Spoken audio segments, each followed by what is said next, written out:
Masanyu, the Jew, Nema, Diana. We are dissecting the gospel music space right now. How we have been faring and where we should be. How are things going so far? And our discussion today is simple. We are looking into what do we think now we can actually do better. Given what we've analyzed on how the gospel was, personally, I think we didn't do too much last year. I feel like last year was the last year more music was actually released. Yes, we had the awards that were good and successful, and then we had so many events that were successful. Yeah, we had very many events that were successful, but not based on. But music wasn't released that much last year, because if you look at music that were released by even all the artists, you get to see that they didn't release much music last year. How I don't know what this year would be. Probably we should expect as well to have them release more music as well, but we'll see. And as we speak right now, it's just like one or two artists that have actually released music. Maybe some of them released and it didn't get to hit the charts, maybe. Not really. In the gospel space, we are not yet in that particular level where where music has to hit the charts. You understand that? Yeah, we have not reached that level where music, like there are very many artists that actually release music and it does not hit the chart. Like gospel music is gospel music. First and foremost, it's a rare, it's a rare gift for people to invest in gospel music. Yeah, and its purpose is different. Yeah. So those that release music, it gets to be played. It's not about the hits and stuff like that. Okay, so I have a number of artists here that I want to read for you. Yeah. Masanyu and King. Yeah. So you can tell us maybe if you know some of their songs that they released last year. Yeah. So we can gauge from there and know whether or not actually our artists did release some music. Yeah. So I will start with Wilson Bugembe. He released some music. He did. Levikson. Last year, not really. Yeah, he released a love song. A love song, yeah. Yeah. Yeah, but no, not that much really. Oh dear, Judith Babidia. He had a concert. She tried to do. Yeah. Nah, she did not. But she had a concert. Yeah, she did have a concert in Canada. Yeah. So we have Exodus. He released some music. Yes. He did. We have Kupi Bly. Released some music. Pastor Brian Ubega released. Kept dropping, from the album that he had actually recorded the previous time. Yeah. Okay. So, yeah. Yeah. So we have Zabuli. Yeah, she did. Yeah.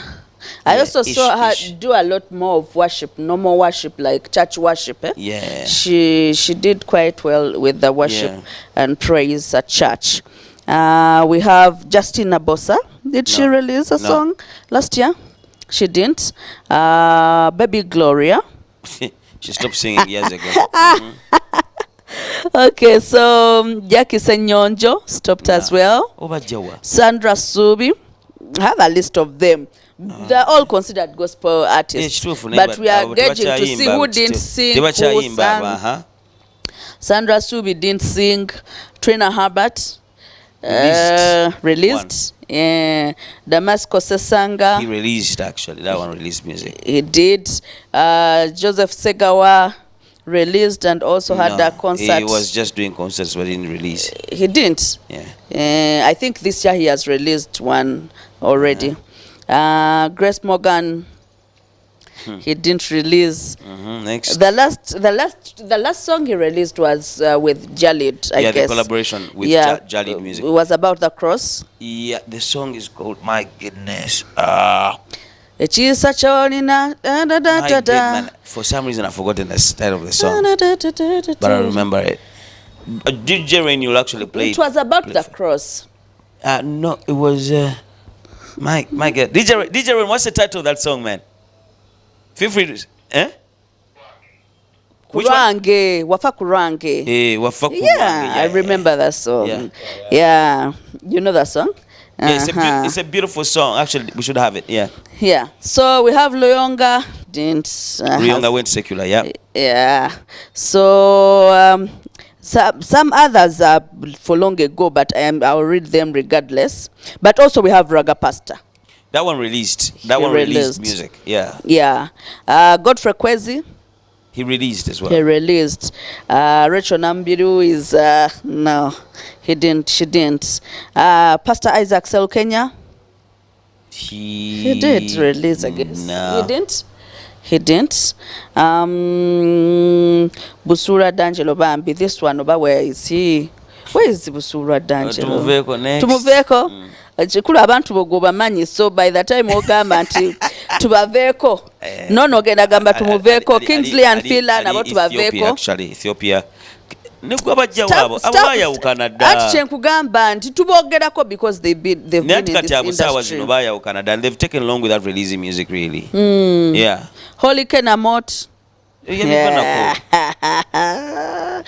Okay, but nachibuka mbasomera abayimbi bakuno just so we know bali kuki tusunsula tuyisambuyisa oli mu kusunga kale tuaveko chiko twaga kwogera ku bayimbi bona yato ino bogerako oli mu kusunga wanfunye category nga tugamba we are following up on our lost brothers and sisters. What happened? While I read them, you also give us some updates. Not lost that they left the gospel industry, but our brothers and sisters that have taken quite a while without probably releasing some music and probably checking up on them and following up what are they up to. I think we should dedicate a particular segment, King. You're the president of gospel. And no, I know each and every artist what they are up to right now. Every one of them.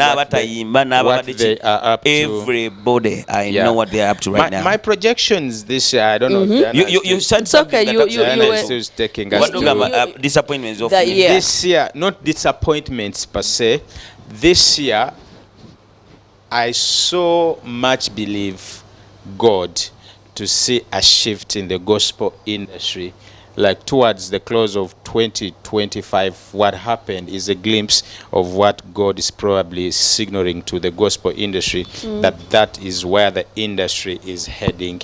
Given our historical background that we are the pioneers of the great creatives that we have in the music industry.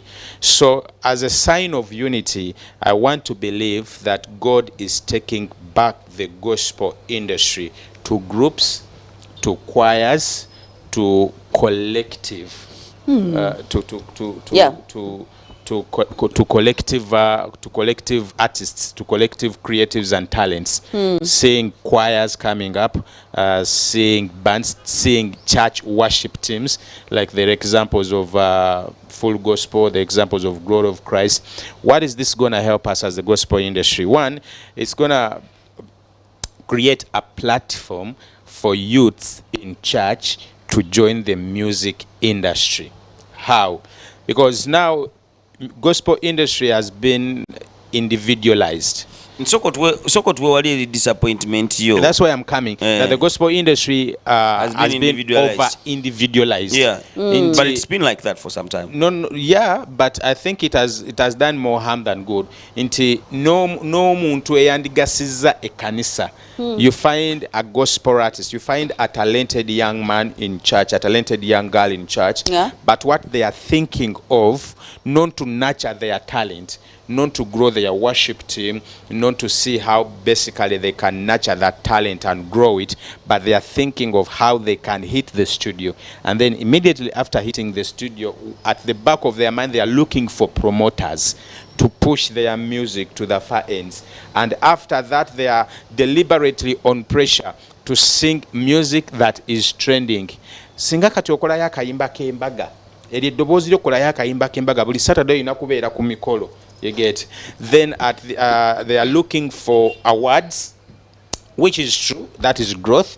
So I think this time around, this year, I'm praying that when talent is discovered in church, it is nurtured and grounded collectively, more so in choirs. I want to see bands coming up. I want to see albums being released, gospel albums.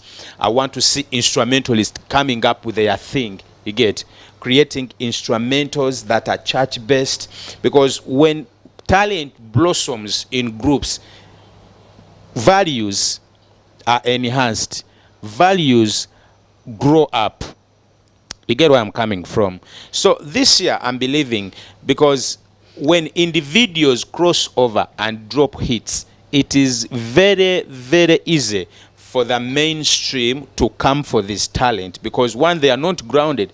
That's why we see every gospel artist that drops a hit in the gospel industry, the next thing we hear, they have either collaborated with a secular artist, or they have gone astray and started probably being booked on these big secular events, because at the back of their mind it was individual call from the very first point.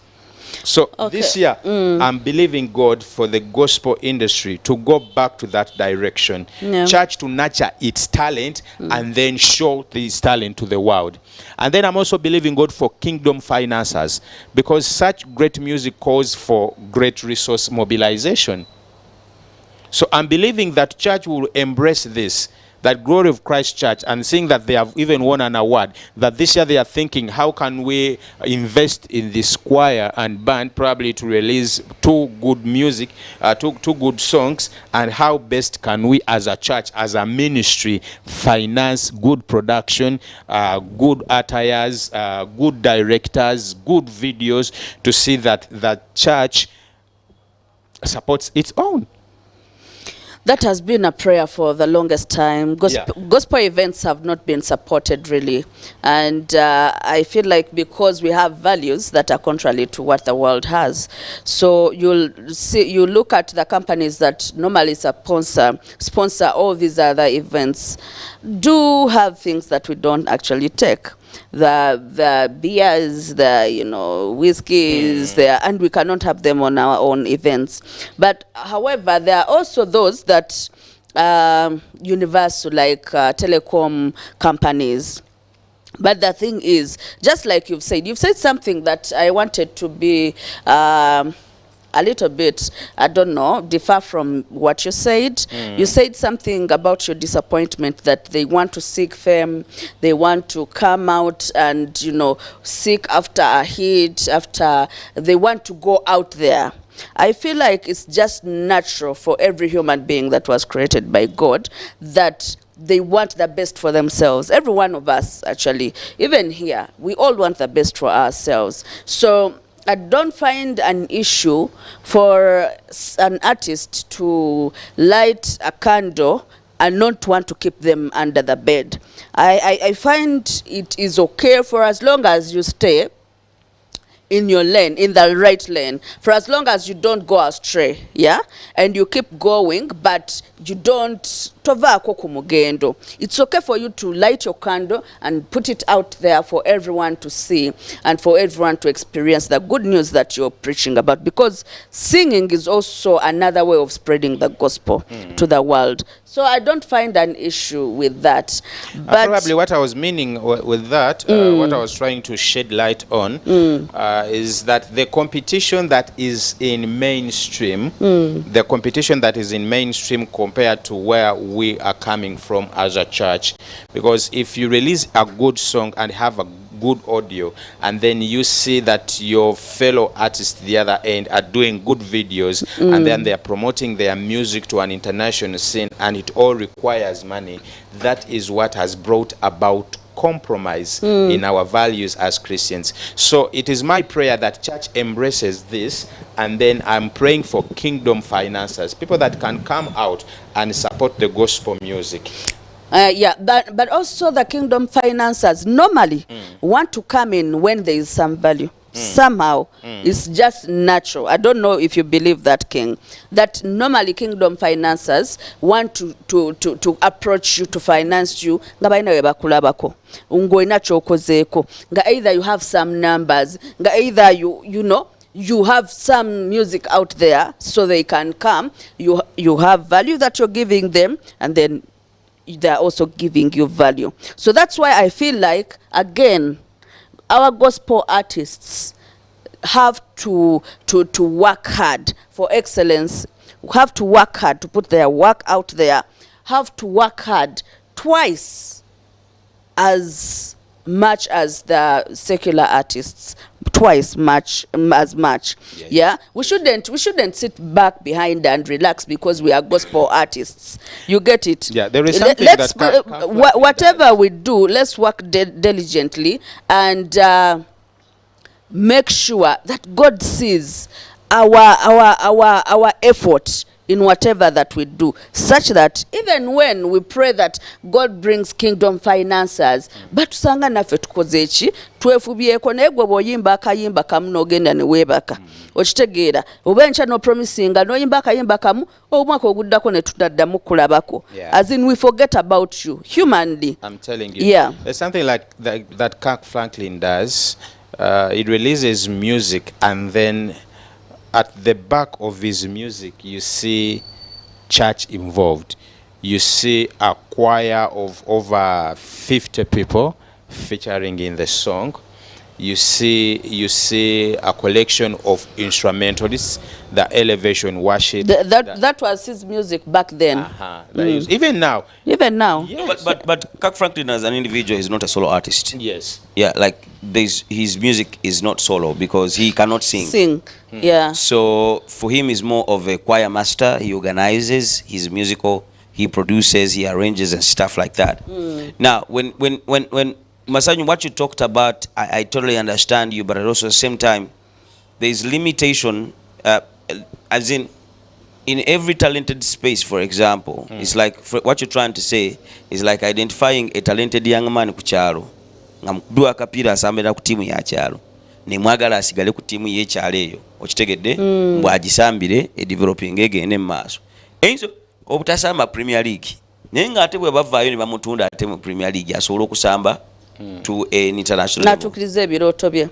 Always there are going to be individuals that are better than others in a group effort. Yeah. In a choir there's always going to be that. As in mubera mu enkoko enjeru constantly mu nkoko zonna nga yo girengerera walanga ya njawulo. And then when you look at Pastor Chris Yakirome, what he did with the Embassy of God and his music ministry was a model that actually would work and people could actually choose. And actually I was saying that churches can actually be proper record labels because they can actually afford to finance and support the music industry without the agendas and expectations that actually come with an artist being signed up by a secular entity.